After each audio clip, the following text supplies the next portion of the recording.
here to help us parse everything that just happened and everything that will happen. Present tense, CBSN political contributors Liz Smith and Hogan Gidley. Liz is a Democratic strategist and Hogan a Republican strategist. All right, Liz, so the polls are opening up. Where are you looking? What's most interesting to you statewide? Really, the Eastern time zone. We got Ohio, North Carolina, Florida, New Hampshire, Pennsylvania.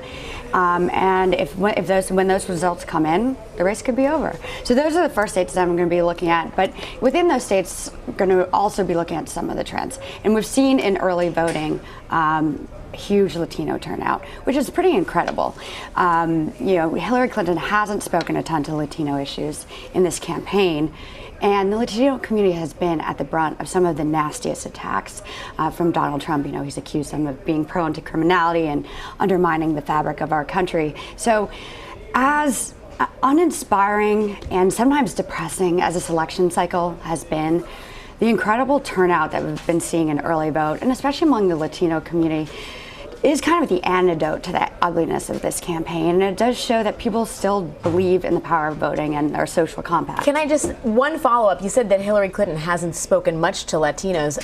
In fact, she has said a lot about immigration specifically, which is an issue that matters with the Latino community in the U.S. and has staked out a position that is more to the left of President Obama. Yeah, for sure. She has staked out a position, but I think a lot of people would disagree with you on that. She spoke a lot about it in the primary, but since the primary, it has been shockingly absent given the stark contrast with Donald Trump.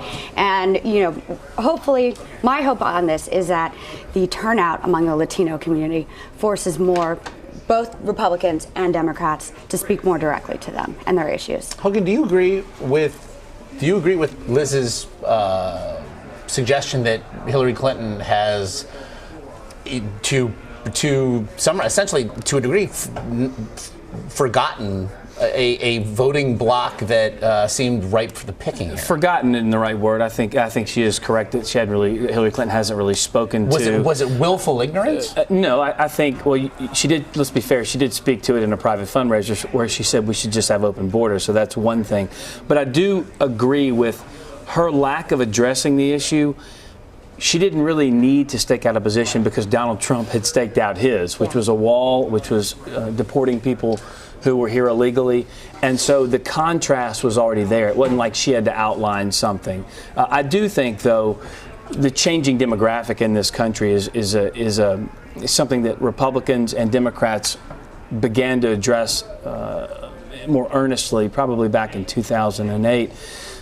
And, with what happened in the 2012 election with Mitt Romney, one of the statistics that really always stuck out in my head was the fact that George H.W. Bush received 60% of the white vote and won handedly. Mitt Romney also got the same 60% and got trounced.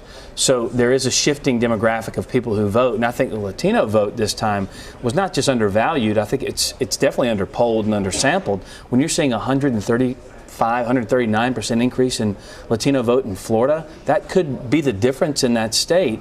While African American turnout is down, we don't know how much the Latino vote will offset that, but by all indications, it's by massive numbers. And setting aside whether or not Hillary has talked to that community, they have absolutely been organizing in that community. Yes. You read some of the reporting about the way they have targeted Hispanic women in particular in places like Nevada and Arizona, Florida. Liz, the Hispanic population in the state of Florida is changing a lot. We think of it as Cuban Americans, but in fact, Puerto Rican Americans may prove the critical votes in that state. Yeah, no, we've seen a huge influx of Puerto Ricans into Florida. Also, the Dominican community there is growing too, and it's not just Florida. If you look in North Carolina, over the last 4 years, the Latino community has doubled there.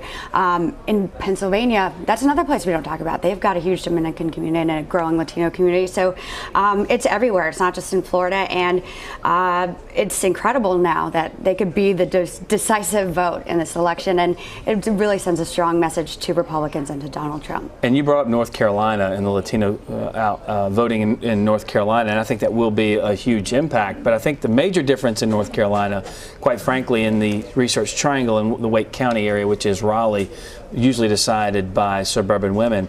It's the influx of you dirty Yankees coming in North Carolina.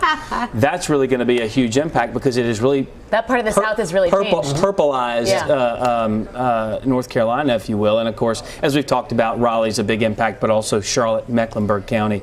I think North Carolina is going to be the most interesting state for me, not just because it's more southern than the other states we're addressing other than Florida, but it's its own place.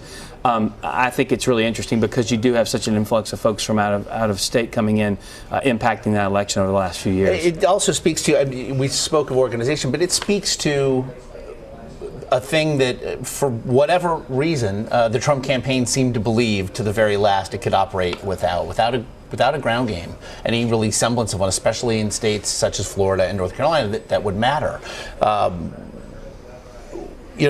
However, we saw this dating back to 2008. I mean, Barack Obama won, in fact, because he saw the need for that sort of nimble state-by-state ground game. The GOP autopsy of 2012, meanwhile, suggested exactly that which we're seeing here, that these demographics would, in fact, play a major factor in 2016 and beyond. So was there just a disconnect that could never quite be bridged there between the GOP and the campaign? I don't want to say a disconnect, but look, in 2008, from 2008, the loss we had with McCain, I remember the RNC and the GOP were basically saying that 2012 we're way better, our turnout's better, we're eclipsing John McCain numbers, and I thought to myself, I hope so, because John McCain got trounced. John McCain's not the bar. It was now set higher by Barack Obama, and he wasn't sitting still for 8 years. He was building this network that Hillary Clinton tapped into. Donald Trump, when he began this, we all wondered if the people who turned out to his rallies would actually translate to real votes. It happened in every single primary. The difference is we're not dealing in primary politics now. We're obviously dealing in a general election. I do think that enthusiasm is up. Polls show that amongst Republicans more than Democrats. So we don't need as big of a turnout apparatus. But when you're talking about slivers of percentages, you need that assurance.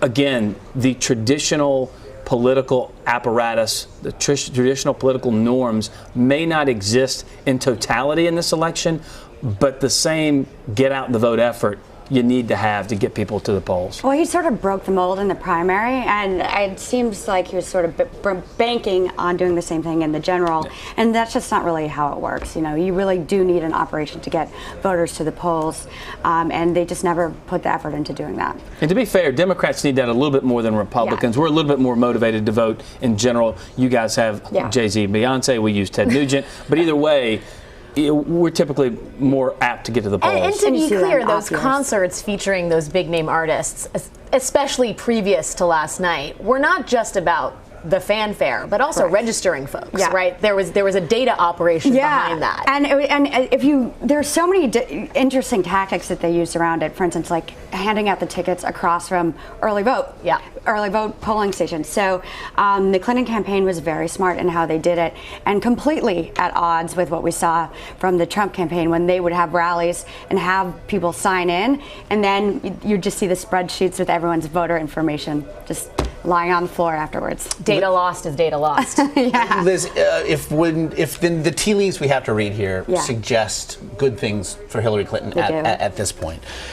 If you are Hillary Clinton, though, you're waking up today, what's most concerning on this final day? Is where do we go from here? Does the questions I'd be asking is Donald Trump going to accept the results of the election? Assuming that the tea leaves. But wait, let's not assume that. I mean, with regard to today, with the actual vote that's actually happening. It's been a very wacky year, and that's an understatement. So I think they're taking nothing for granted, and the only anxiety that they would have is everything that they've done, that everything that they know works, going to work, or is Donald Trump somehow going to shock the political establishment again? And are these Trump unicorn voters somehow going to materialize and turn out? That's probably what their biggest concern is today. Well, I wouldn't call them necessarily unicorns, only because the hidden voters? No, not necessarily. I'm not just addressing them. I'm talking about anybody who votes for Donald Trump, the hidden ones notwithstanding. But I mean, the one poll where Donald Trump consistently outperforms Hillary Clinton is his ability to handle the economy or jobs issues. And as we all know, jobs are the number one issue that cuts across all demographic, all age groups, all races. And I saw a poll yesterday, day before, that Donald Trump could double Mitt Romney's vote totals with African Americans. He's actually gone into these communities more so than Republicans have in the past. That doesn't mean he's going to get a lot of votes from that community, but at least he's doing it. We've ignored that for so long, and Republicans will go, but it'll be the affluent areas. Donald Trump's gone into some tough areas and done some campaigning as well. So the unicorn, while I understand there are some hidden voters out there, but I do think there are hidden voters for Hillary Clinton too. I think there are quite a few Republicans who are out there going, I want to vote for her, but I don't want to tell anybody that I'm going to vote for her too. So all the speculation about what the Latino vote does, the African American vote does, the unicorn votes, the hidden votes, we're going to find that out in T-minus however many hours. So we can speculate now, but we'll know the actual raw data here in 11 hours. Liz, you were rolling your eyes. Yeah, well, okay, just when you talk about Donald Trump going into, traditionally black areas, let's look at what he was saying. He was saying, you are living in hell. You get shot when you go to the store. He wasn't exactly, selling a message of optimism. Right, but you don't think they know that? People in Chicago don't know it's a rough place? I think they know that they're not living in hell, and I don't think that's the right message to send. I didn't say that's the right message. I'm saying you don't think they know it's tough? Everyone knows it's tough. We live in a tough time. That's why we see so much anxiety, not only in this country, but across the world. And so, but denigrating a community, giving into stereotypes like that, again, presuming that these communities are prone to criminality is not successful outreach. That wasn't the message. And there are plenty of African American leaders who say the same thing. That the African American crime on African American crime is the leading cause of death. It's a horrible issue, and no one's talking about it.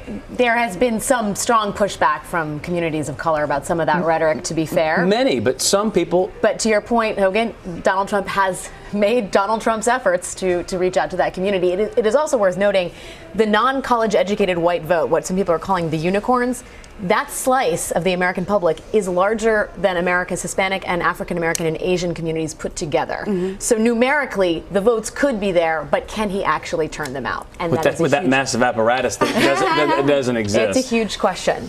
Hogan Gidley, Liz Smith, you're ours for the day. Thanks for being here.